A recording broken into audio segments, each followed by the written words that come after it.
ఈరోజు మనం చెప్పుకోబోయే టాపిక్ ఏంటంటే, ఈ పైల్స్, ఫిషర్, ఫిస్తులా.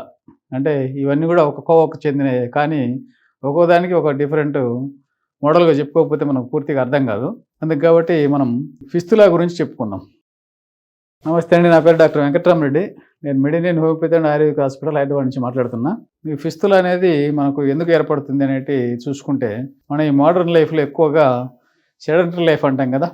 అంటే మనం ఉద్యోగరీత్యా ఎక్కడ కూర్చుంటే అక్కడే కదలకుండా మనకు తెలియకుండానే టైం అయిపోతూ ఉదయం 9 గంటలకు 10 గంటలకు చైర్‌లో కూర్చుంటే అలాగే మనకు తెలియకుండానే భోజనం ఒక్కోసారి 1 గంట 2 గంటలకు తినాల్సిన భోజనం కూడా 3 4కు కూడా చేస్తుంటాం. అంటే మన వర్క్ ఒత్తిడి వల్ల టైంకు అయిపోవాలి ఈ వర్క్ అని చెప్పి ఆ విధంగా చేసే అవకాశం చాలామందికి ఉంటుంది. ఆ విధంగా వాళ్ళల్లో ఒక కారణం అయితే, రెండవ కారణము డ్రైవింగ్ చేసే వాళ్ళల్లో అంటే ఎక్కువ చాలా మంచి బస్ డ్రైవర్ కావచ్చు, లారీ డ్రైవర్స్ కావచ్చు వీళ్ళంతా. అంటే బస్ డ్రైవర్స్ అంటే సింపుల్ ఏదో షటిల్ అటు ఇటు షటిల్ బస్సెస్ కాదు కానీ లాంగ్ జర్నీ. ఈ లారీ డ్రైవర్స్ అంటే ఒక్కొక్కరు రాజస్థాన్ నుంచి కూడా మనకు తమిళనాడు వరకు జర్నీ వారం 10 రోజులు చేసే వాళ్ళు ఉంటారు. వాళ్ళకు కూడా ఎక్కువగా ఇవి ఏర్పడే అవకాశం ఉంటుంది. అలాగే ఆటో నడిపే వాళ్ళకు కూడా చాలా వరకు ఇది ఏర్పడుతూ ఉంటాయి. ఇవన్నీ కూడా మనము కూర్చొని కింద యానస్ దగ్గర మనకంతే మోషన్ పోయే ఆ ఏరియా దగ్గర గాలి తగలకపోవడము ఆ విధంగా ఉండడం వల్ల కూడా మనకు అక్కడ బ్యాక్టీరియా ఫామ్ అయ్యి ఈ ఫిస్తులాగా ఫామ్ అయ్యే అవకాశం ఉంటే, దీనికి మేజర్ ఏంటంటే మోషన్ కూడా మనకు సరిగా రాకపోవడము, మలబద్ధకం ఉండే వాళ్ళు కూడా ఎక్కువగా చూస్తుంటాం. ఈ మలబద్ధకం లిస్టు తీసుకుంటే ఇంతకుముందు చెప్పినట్టు ఈ సెడెంటరీ లైఫ్ అనేది మేల్స్లో ఎక్కువగా ఉండి వాళ్ళకి ఎక్కువ వచ్చేది ఇంతకుముందు. ఇప్పుడేంటంటే ఎక్కువగా లేడీస్లో కూడా ఇది ఎక్కువగా చూస్తున్నాం. లేడీస్లో ఒకప్పుడు తక్కువగా ఉండేది. ఎందుకంటే వాళ్ళు ఆ పని ఈ పని చేసుకుంటూ ఆ పనుల మీద ఉంటారు కాబట్టి టైంకి భోంచేయడం, మోషన్ పోవడము, ఎక్కువగా కూర్చొని సెడెంటరీ లైఫ్ చేసే అవకాశాలు చాలా తక్కువ. ఈ రోజుల్లో లేడీస్ ఏమైంది, చాలా వరకు కూర్చోవడం ఒకటి, పిల్లల దగ్గర నుంచి పెద్దవాళ్ళ దగ్గర వరకు కూడా ఈ టీవీలు ఆన్ చేస్తే టీవీకి అతక్కపోయి అట్లే కూర్చోవడం. ఎందుకంటే మనకు బయట ఇంకేరే పనులు లేవు కదా, వంట ఏదో చేస్తాం ఒక గంటలో చేసి అయిపించుకొని వచ్చి అక్కడ కూర్చుంటాం. ఈ వంట కూడా ఏంటంటే ఉదయం చేసి పెడితే సాయంత్రం వరకు అదే, ఇంకా మధ్యాహ్నం మళ్ళీ లేయడం ఇదంతా ఎందుకని చెప్పి, ఎందుకంటే మధ్యాహ్నం సీరియల్స్ మిస్ అవుతాయి అని చెప్పి కూడా మన వాళ్ళు దీన్ని ఈ విధంగా లైఫ్ అనేది లీడ్ చేస్తూ ఉంటే, ఇంకోటి మేజర్ ప్రాబ్లం ఊబకాయంలో కూడా ఇది వచ్చే అవకాశం చాలా మెండుగా మనము చూస్తూ ఉన్నాం. ఊబకాయం రావడానికి 100 రకాల కారణాలు అయితే, ఈ ఊబకాయం వల్ల వచ్చే జబ్బులు కూడా 100 రకాలుగా జబ్బులు అనేది మనం చూస్తూ ఉన్నాం. ఈ ఊబకాయం ప్రతి ఆర్గాన్ మీద దాని ఎఫెక్ట్ పడుతూనే ఉంటుంది. ఫస్టే మనకు కొంచెం ఏజ్లో ఈ ఊబకాయం ఉన్న వాళ్ళలో 30-40 ఏళ్ళలోకి తీసుకుంటే ఈ సర్వైకల్ పెయిన్, లంబార్ స్పాండిలోసిస్ అని చెప్పి, అంటే ఆ బ్యాక్ పెయిన్ అంటాం కదా, ఆ ఏరియాలో రావడము, లేదా మెడ దగ్గర ఈ పెయిన్స్ రావడం, ఇవన్నీ కూడా చూస్తూ ఉన్నాం. అదేవిధంగా ఈ ఊబకాయము వీటిల్లో మనకు ఈ మోషన్ ఎందుకు ఇలా ఇది అవుతుందంటే, ఈ ఊబకాయం రావడానికి మెయిన్ రీజన్ సరిగా మోషన్ పోకపోవడము, తెలియని ఫుడ్ అనేది ఎక్కువగా ఇంటర్నల్గా మనం తీసుకోవడము, టీవీ దగ్గర కూర్చున్నప్పుడు అన్నం తిని కూడా మనం టీవీ దగ్గర కూర్చొని ఏదో టైంపాస్ కోసమని ఒక చిప్స్ ఏంటో అందుబాటులో ఉన్నాయి, బిస్కెట్స్, చిప్స్ అనేటివి మనం తింటూనే ఉంటాం ఫ్రీక్వెంట్గా.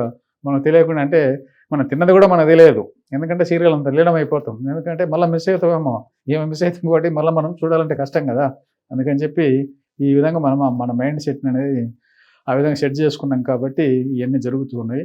ఈ ఫిస్తులా రావడానికి ఈ విధంగా ఈ మెయిన్ రీజన్స్ కాబట్టి ఇవన్నీ అవాయిడ్ చేసుకోలేని రీజన్స్ అయితే కాదు. కానీ ఉద్యోగరీత్యా మనం సిట్టింగ్ పొజిషన్ ఎక్కువ ఉంటే దాన్ని కొద్దిగా దూరం పెట్టుకోవాలి అనుకుంటే, ఒక అర్ధగంట కూర్చొని మళ్ళీ 10 నిమిషాలు అటు ఇటు తిరిగి కింద కొంచెం గాలి అయ్యేటట్టు మనం చూసుకుంటే కూడా ఇక్కడ యానస్ దగ్గర ఏర్పడే జబ్బులను చాలా వరకు మనము దూరం చేసుకోగలము. అలాగే సరే వచ్చింది జరిగిపోయింది అన్నప్పుడు ఈ ఫిస్తులా అనేది ఏం లేదు, మన తెలుగులో దాన్ని లూటి కురుపు అంటాం.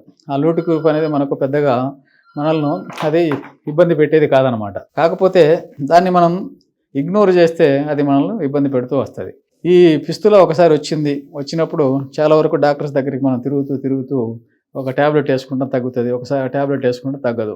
డాక్టర్ ఏమంటారంటే ఇంకేం చేద్దామయ్యా, ఒకసారి మనం సర్జరీ చేయకపోతే కష్టం అవుతుంది అంటారు. కానీ కొత్త డాక్టర్స్, కొత్త సర్జన్స్ ఏంటంటే దీన్ని మనకు సర్జరీ చేయరనమాట. మళ్ళీ రికరెన్స్ వస్తుంది కాబట్టి మళ్ళీ డాక్టర్ దగ్గరికి పేషెంట్ వచ్చి, సార్ మొన్ననే ఆపరేషన్ చేశారు కదా సార్, 6 నెలలు కాలేదు మళ్ళీ నాకు వచ్చింది అంటే, డాక్టర్ చేసినప్పుడే చెప్తారు మీకు, అయ్యా మళ్ళీ ఫుడ్ హ్యాబిట్స్ కొంచెం చేంజ్ చేసుకోండి, మోషన్ ఫ్రీగా ఉండేటట్టు చేసుకోండి, ఈ కూర్చుండే లైఫ్ నుంచి రోజు కొంచెం వాకింగ్ చేస్తూ కొంచెం ఏదైనా చేసుకుంటే దీని నుంచి పూర్తిగా బయటపడతారు తప్ప, ఆపరేషన్ చేసింది కదా అని చెప్పి మళ్ళీ మీరు మీ బ్యాక్ టు పెవిలియన్ అన్నట్టు మీ పూర్వ వైభవం లాగానే మీరు మళ్ళీ అట్లే తింటూ అదే చేస్తూ ఉంటే కూడా ఇబ్బంది అవుతుంది అని చెప్పి డాక్టర్ చెప్తారు. దానికి పిస్తులు ఏర్పడుతుంది కాబట్టి దీనికి మెయిన్ ఈ ఆల్కహాల్ అనేది కూడా ఒక రీజన్ కాబట్టి వీలైనంత వరకు ఆల్కహాల్ని దూరం పెట్టండి.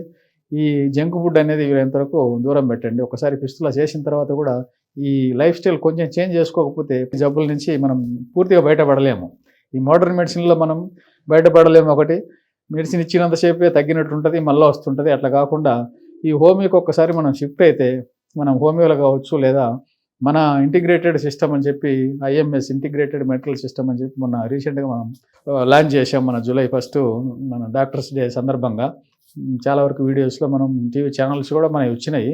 దాని ఉద్దేశం ఏంటంటే వచ్చిన పేషెంట్ను ఇక్కడనే డాక్టర్స్ బృందం అనేది కూర్చొని దానికి ఏం జరుగుతుంది ఏంటని చెప్పి మనం ఆలోచన చేసుకొని దాని నుంచి మనం పూర్తిగా బయటపడడానికి మనము ఒక టెక్నికల్ టీం అంతే అరేంజ్ చేసుకొని దాని నుంచి మనం పూర్తిగా బయటపడగలుగుతున్నాం.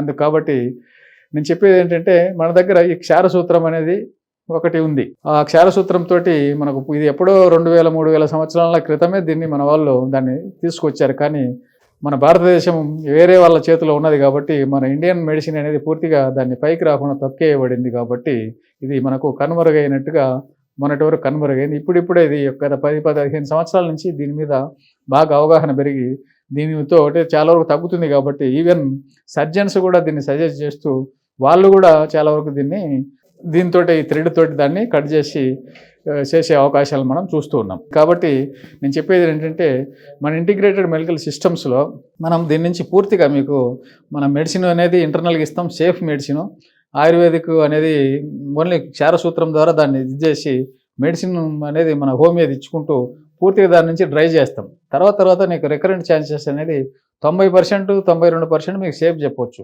మిగతా 8-10% ఎందుకు చెప్పలేకుండా అంటే నేను ఇప్పుడు చెప్పినట్టు మన లైఫ్ స్టైల్ చేంజ్ చేసుకొని జాగ్రత్తగా ఉంటే మీ జీవితాంతం రాదు. కానీ మేము చెప్పింది ఒకటి, మీరు చేసేది ఒకటి అయితే మళ్ళీ 2-3 ఏళ్లకు మళ్ళీ తిరగబెట్టే అవకాశాలు అయితే కనిపిస్తాయి. ఇప్పుడు చెప్పినట్టు ఈ main alcohol, smoking time to time maintain చేస్తూ మలబద్ధకం లేకుండా చాలా జాగ్రత్తగా చేసుకున్నారంటే మీ జీవితాంతం ఇది రాదని చెప్పి నేను మీకు గ్యారంటీగా అయితే బల్లగుద్ది చెప్పగలను. దీనికి ఇప్పుడు చెప్పినట్టు 0 సైడ్ ఎఫెక్ట్స్, 100% సేఫ్ మెడిసిన్. అంటే దీంతో సైడ్ ఎఫెక్ట్ అనేది ఉండదు. నేను ఎన్ని రోజులు వాడినా అలా అని చెప్పి నువ్వు లైఫ్ లాంగ్ వాడాల్సిన అవసరమే లేదు.